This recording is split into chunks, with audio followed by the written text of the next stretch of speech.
Today we are going to talk about new Section 1446F related to withholding taxes on sales of partnerships engaged in U.S. business. Before we get into the new rules, it's helpful to provide an overview of the existing rules regarding ongoing earnings of partnerships as opposed to sales of partnerships. Let's say we have a U.S. partnership that operates a U.S. business. The partnership is 50% owned by a U.S. partner and 50% owned by a foreign partner. Under Section 875(1), the foreign partner is deemed to be engaged in a U.S. business because the partnership is engaged in a U.S. business. It doesn't matter whether the partnership is a U.S. partnership or a foreign partnership. What matters is that the partnership is engaged in a U.S. business. Section 1446A provides that the partnership must withhold on income that is effectively connected with the U.S. business that's allocable to the foreign partner. The partnership files Forms 8804, 8805, and 8813 to withhold the tax and report the income. The foreign partner must annually file an income tax return. For individuals, that's Form 1040-NR. For corporations, it's Form 1120-F. For this slide, we've been talking about the ongoing operating income of a partnership. Now we're going to change to discuss what happens when the foreign partner sells its interest in the partnership. Let's say that a buyer comes along and pays cash to the foreign partner in exchange for the partnership interest. It doesn't matter whether the buyer is a U.S. buyer or a foreign buyer. What matters here is that the selling partner is a foreign person. In Revenue Ruling 91-32, the IRS concluded that gain recognized by the foreign partner would be taxable in the U.S. to the same extent the foreign partner would be taxed as if the partnership had sold all of its assets and allocated 50% of the U.S. effectively connected income to the foreign partner. In July of 2017, the tax court in Grecian Magnesite rejected the IRS's position in Revenue Ruling 91-32. The tax court held that, in general, the gain on the sale of the partnership interest by the foreign partner is not subject to U.S. tax. In December of 2017, Congress enacted Section 864C8, which generally overturns the result of Grecian Magnesite and effectively reinstates the position in Revenue Ruling 91-32. Congress also enacted Section 1446F, which requires withholding on the disposition of a partnership interest. It is Section 1446F that we will be discussing today. To summarize, Section 875(1) provides that the ongoing earnings of a foreign partner are subject to U.S. tax. Section 1446A provides that the partnership must withhold on the ongoing profits allocable to the foreign partner. New Section 864C8 provides that gain on the sale of a partnership interest is effectively connected income to the extent that gain on the sale of a partnership's assets would be U.S. effectively connected income. And new Section 1446F provides withholding requirements with respect to the sale of a partnership interest by a foreign partner.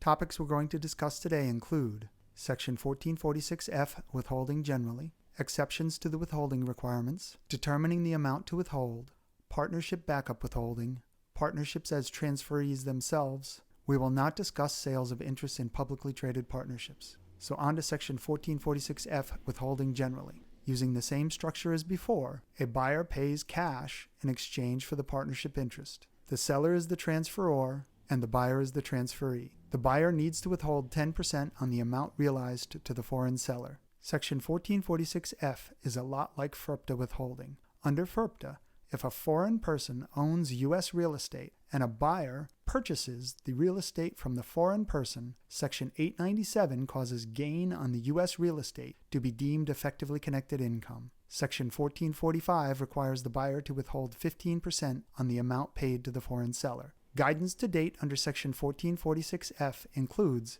Notice 2018-8, which temporarily suspends the withholding requirement for dispositions of publicly traded partnerships, Notice 2018-29, which provides temporary guidance under Section 1446F, and regulations were proposed in May of 2019.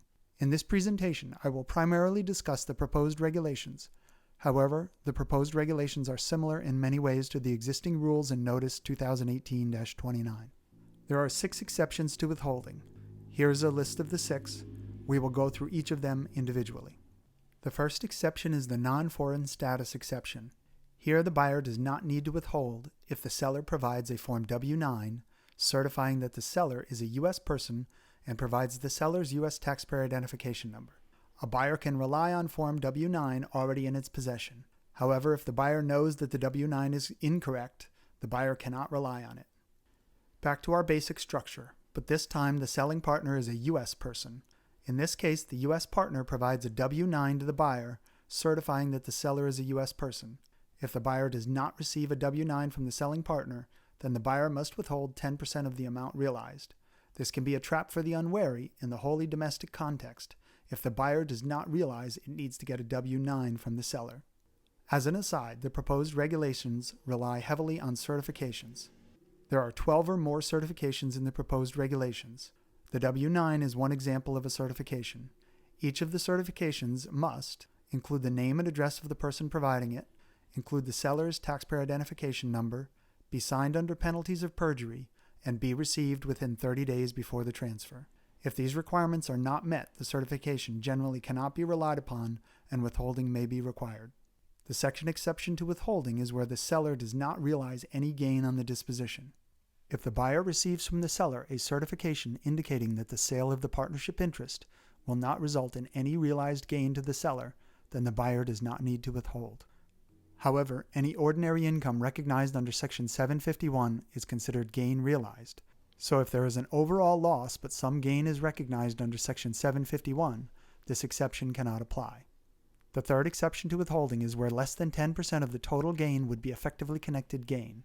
This exception applies where the buyer receives from the partnership a certification that states that if the partnership sold all of its assets, less than 10% of the net gain would be effectively connected with the U.S. business. Let's go through an example. Say we have a foreign partnership that operates a U.S. business and operates a foreign business with a U.S. partner owning 50% and a foreign partner owning 50%. A buyer comes along to acquire the partnership interest. But in this case, the net gain on the sale of the U.S. business would be less than 10% of the total gain. Here, the partnership can certify to the buyer that less than 10% of the gain would be effectively connected with the U.S. business. With this certification in hand, the buyer would not need to withhold. The fourth exception is where less than 10% of the total distributive share of partnership income is effectively connected taxable income over 3 years. To meet this exception, the buyer must receive from the seller a certification that states the seller was a partner for the prior 3 years, the effectively connected taxable income was less than $1 million for each of the 3 years, the effectively connected taxable income was less than 10% of the total distributive share allocable to that partner for each of the 3 years, and the seller filed U.S. tax returns and paid U.S. tax on the effectively connected taxable income for each of the 3 years. The buyer cannot rely on this exception if the seller did not receive a Form 8805 in one or more of the 3 years, or the seller did not have net distributive share in one or more of the 3 years.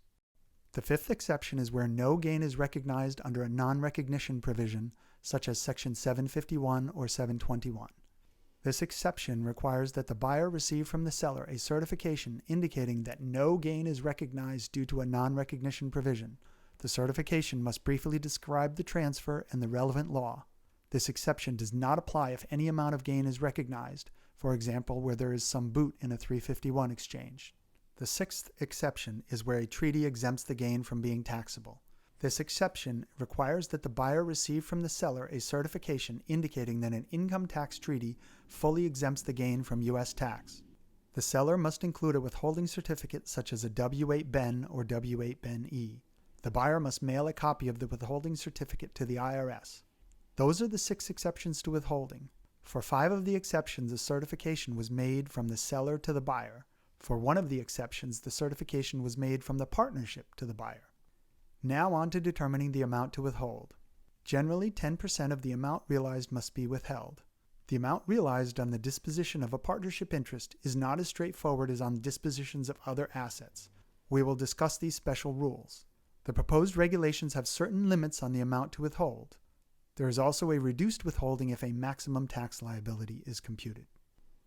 Generally, the amount realized is the cash received by the seller and the fair market value of property received by the seller, plus liabilities assumed by the buyer.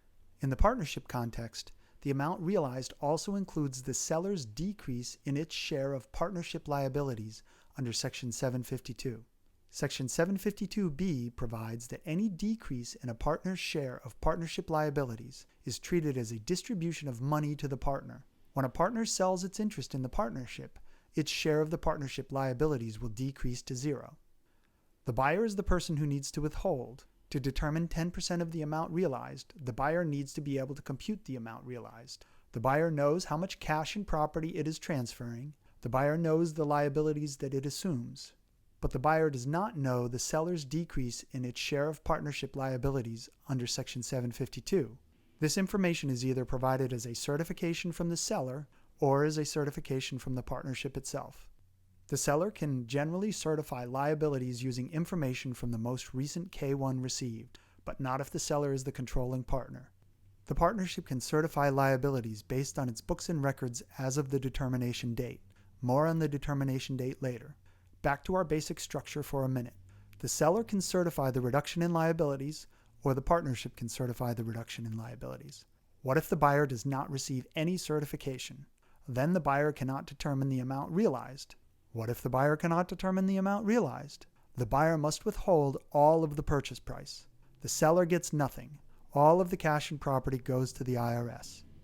The amount realized can be modified where the selling partner is itself a foreign partnership with U.S. partners. Say we have the same structure as before, except that the selling partner is a foreign partnership, and that partnership has two foreign partners owning 60% and one U.S. partner owning 40%. If the foreign partnership certifies to the buyer on Form W-8-IMY that it has a 40% U.S. partner, then the buyer can proportionately reduce the amount realized. For example, if the amount realized is $100, the modified amount realized would be $60, and the buyer would only need to withhold $6 instead of $10. Now let's shift gears to discuss reduced withholding with respect to a maximum tax liability.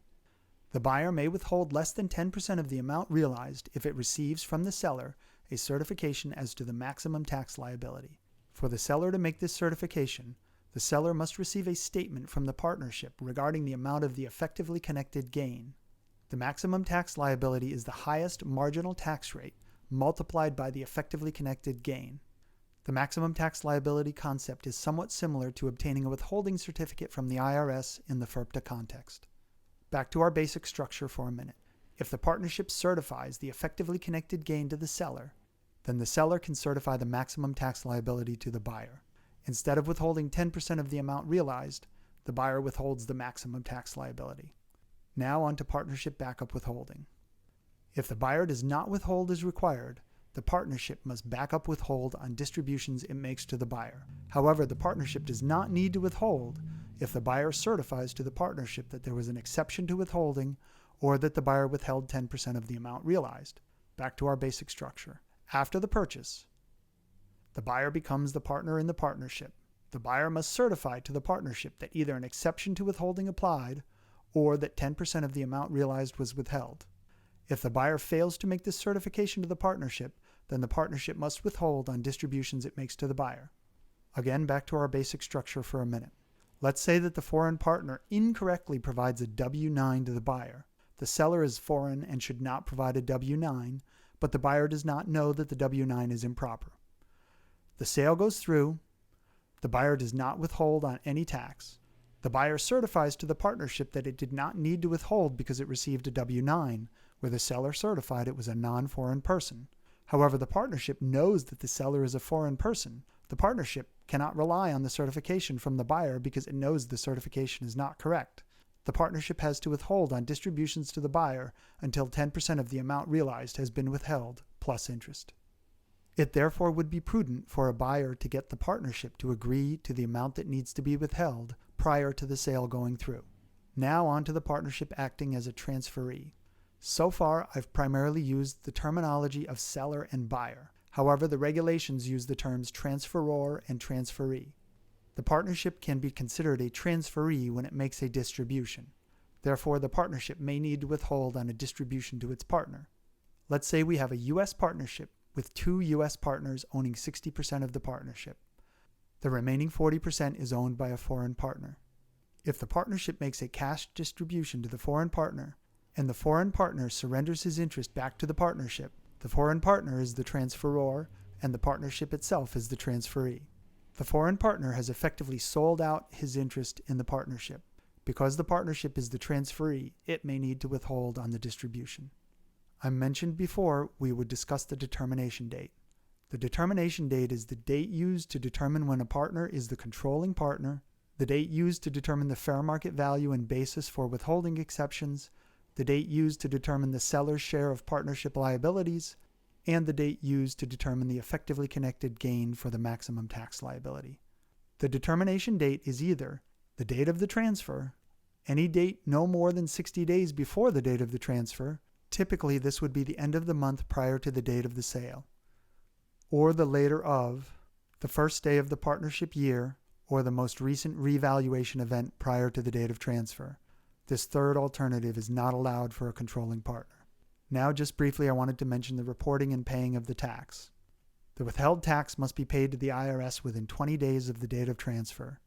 Use Forms 8288 and 8288-A, which are the forms typically used for FIRPTA withholding. To claim a credit for the tax withheld, the transferee must attach the IRS stamped copy of Form 8288-A to its tax return. And that is it. I hope this video has been helpful.